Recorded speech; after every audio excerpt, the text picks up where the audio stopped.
Lanjutkan apa yang sudah saya sampaikan minggu lalu. Kematian Yesus adalah kemenangan buat kita. Anda bisa bayangkan kalau seandainya, saya ulang, kalau seandainya PSSI bisa mengalahkan Barcelona, PSSI bisa mengalahkan Real Madrid. Saudara sebagai supporter saudara menang, yes, ayo, gitu. Pada saat PSSI menang dan Messi kalah, Irfan maju. Siapa lagi itu? PSSI itu, ya. Saudara bisa bayangkan, saudara sebagai supporter, kalau seandainya PSSI menang, pasti saudara keluar dari gelanggang olahraga itu sambil begini-begini. Menang, men. Tapi kalau kalah, pasti jadi bonek. Pasti saudara ngeflek. Nah, dengarkan baik-baik. Kemenangan PSSI itu adalah kemenangan kita. Nah, sekarang kita punya jagoan.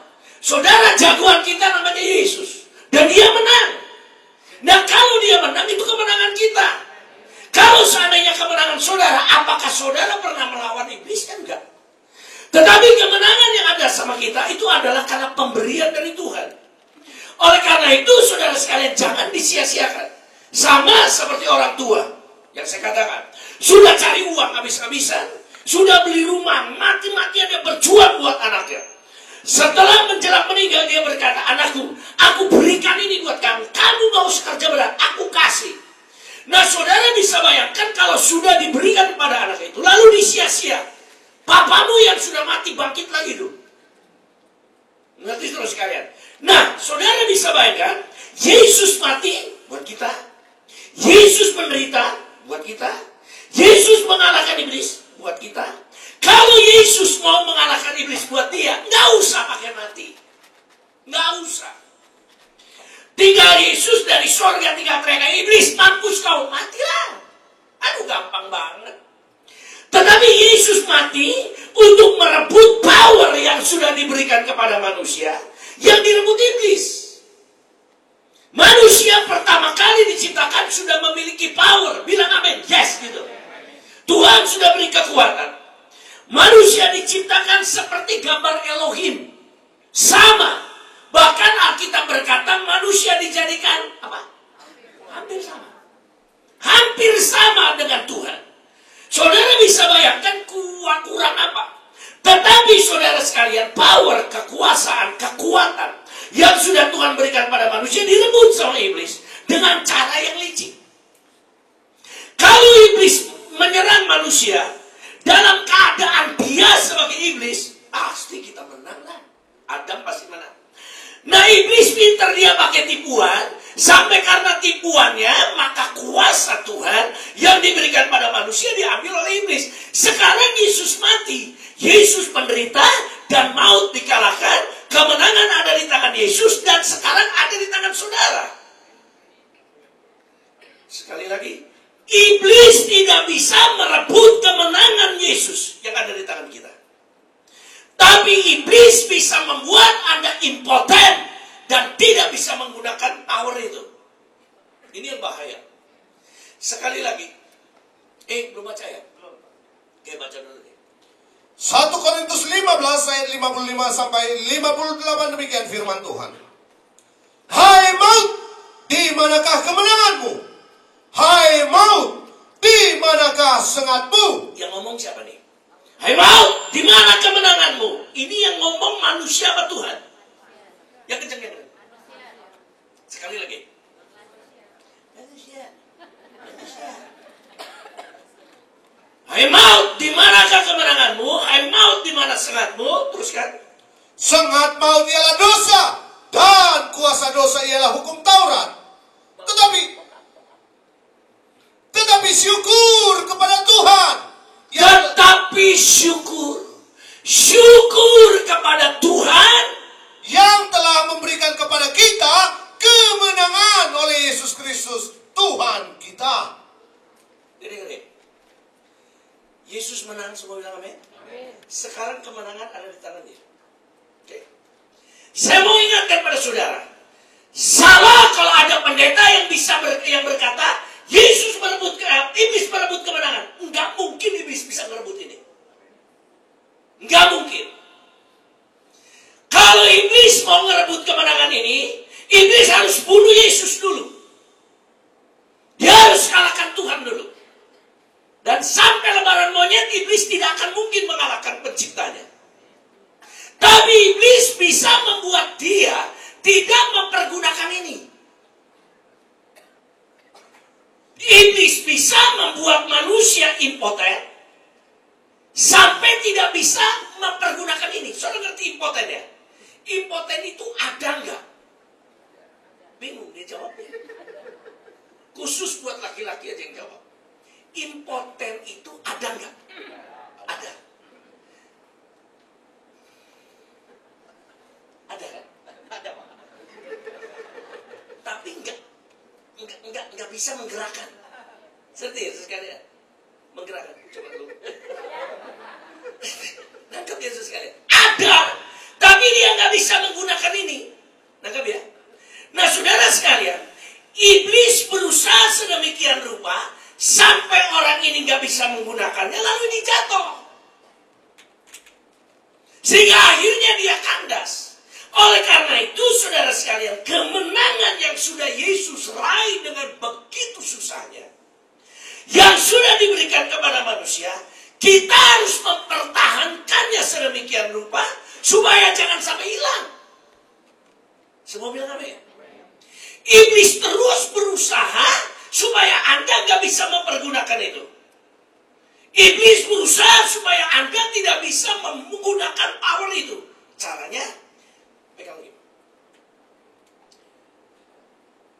Dia bikin gini ya. Coba kamu angkat. Ini bisa dipakai untuk nampok, buat nahan, buat menyerang. Ngerti sekalian. Tetapi ternyata dia nggak bisa gunakan ini karena lu batu. Coba. Ngerti? Sama Parkinson. Kamu ngerti gak? Ininya gak Parkinson. Saya bisa ngerti. Lu kan sering kepicirit. Nah. Dia punya senjata ini, tapi megang perut mules tuh. Ininya gak bisa hilang. Tapi iblis bisa bikin dia menjadi lemah supaya dia gak bisa gunakan ini. Mengerti maksud saya? Oleh karena itu gimana caranya supaya kita bisa mempertahankan apa yang sudah Tuhan berikan pada kita? Yang pertama, ayat 57.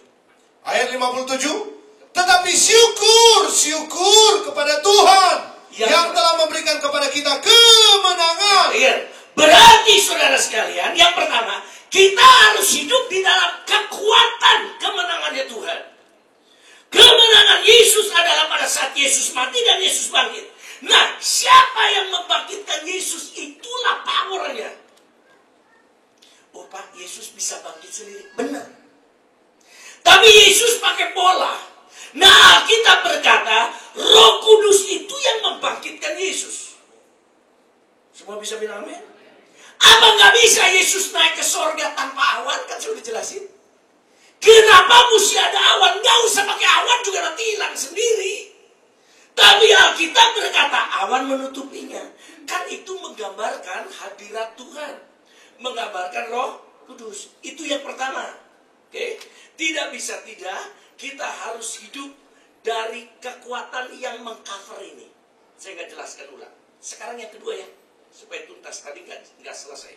Oke. 57, 58. 1 Korintus 15 ayat 57. Lagi, Mon. Demikian firman Tuhan. Tetapi syukur kepada Tuhan yang telah memberikan kepada kita kemenangan oleh Yesus Kristus Tuhan kita. Terus, karena itu saudara-saudaraku yang kekasih, berdirilah teguh, jangan goyah. jangan goyah, hati-hati. Supaya dengan berdiri tegap, lu seperti orang mau bengol gini. Nah, tegap gitu. Berdiri teguh, jangan goyah. Sebab pada saat dia goyah, ininya akan lepas. Dengarkan baik-baik. Nah, saudara sekalian, kalau iblis datang kepada Raymond sebagaimana wajah aslinya, tujuannya untuk membuat dia goyah. Lalu dia datang seperti raksasa yang gigi, yang talingnya tajam. Saudara kira-kira pernah lihat iblis? Coba lihat kiri kanan. Serem gitu sekalian. Matanya berdarah, giginya tonggos. Gitu. Dan dia datang kepada Raymond dan berkata, Raymond, jatuh kamu, murtad kamu. Jamin dia bisa lawan. Dia akan pakai gini, darah Yesus. Ngerti terus sekalian? Yang kaget sedikit, kenapa? Kok mirip sama gue? Dia nggak pakai gitu. Dia pakai sesuatu yang membuat Raymond berkata, loh kok Tuhan kenapa ini terjadi? Jadi gini, saudara pegang prinsip gini, tidak mungkin masalah itu terjadi tanpa izin dari Tuhan. Jelas ya? Tidak mungkin iblis bisa nyerang kita, tidak mungkin iblis bisa goda kita, tidak mungkin iblis bisa mengalahkan kita. Kalau seandainya tanpa izin Tuhan masalah itu terjadi, berarti semua persoalan yang terjadi itu seizin dari Tuhan. Nah, kalau Tuhan izinkan itu terjadi karena Tuhan anggap kita bisa. Jelas? Perhatikan baik-baik. Masalah apapun yang terjadi tidak mungkin terjadi tanpa izin dari Tuhan. Itu dulu. Yang kedua, kalau Tuhan izinkan itu terjadi karena Tuhan tahu bahwa kita bisa. Nah, dengarkan baik-baik. Masalah yang Tuhan izinkan terjadi, yang tujuannya supaya kita makin kuat, ditunggangi iblis. Supaya ngejatuhin. Nah, kalau seandainya sampai dia jatuh, dia tidak akan marah sama iblis. Dia kecewanya sama siapa? Sama Tuhan. Seperti maksud saya, gini. Misalnya saudara seorang istri, ada orang ngomongin saudara, saudara tuh jelek, cerewet, gini segala macam. Ya udahlah, orang lain. Saudara bisa bayangkan kalau suami lu yang ngomong sendiri, saudara akan kecewa nggak? Seandainya dia kalah, dia nggak akan kecewa sama Tuhan. Dia juga nggak akan kecewa sama iblis. Dia kecewa dirinya sendiri.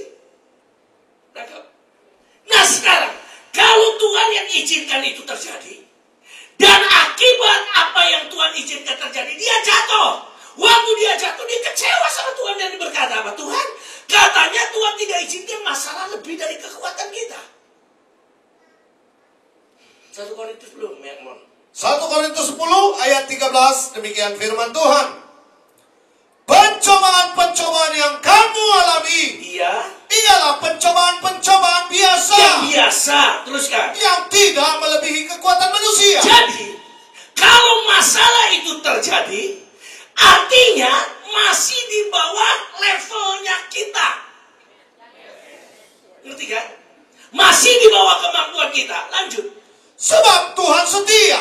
Iya. Dan karena itu, Tuhan tidak akan membiarkan kamu dicobai melampaui kekuatan. Kalau lihat ayat ini, yang mencobai siapa? Coba baca. Sebab Tuhan setia, Dengar. dan karena itu Ia tidak akan membiarkan kamu. Iya, membiarkan kamu dicobai. Cobai siapa? Iblis. Nah, dengarkan baik-baik. Berarti kalau pencobaan itu terjadi, itu karena izin Tuhan dong. Nah, itu repotnya. Amin. Gitu, ngerti itu sekalian ya? Jadi saudara sekalian, kalau Tuhan izinkan masalah itu terjadi, itu karena Tuhan menganggap kamu tuh bisa. Nah, dengarkan. Tapi dalam faktanya, kalau masalah itu terjadi, dengar ya, tujuannya supaya kita kuat dan tidak lebih dari kemampuan kita. Berarti masalah apapun dia tetap kuat. Suatu ketika dia jatuh. Nah, kalau jatuh kesannya apa? Gua gak nanya lu. Gua gak ada urusan sama setan, amin.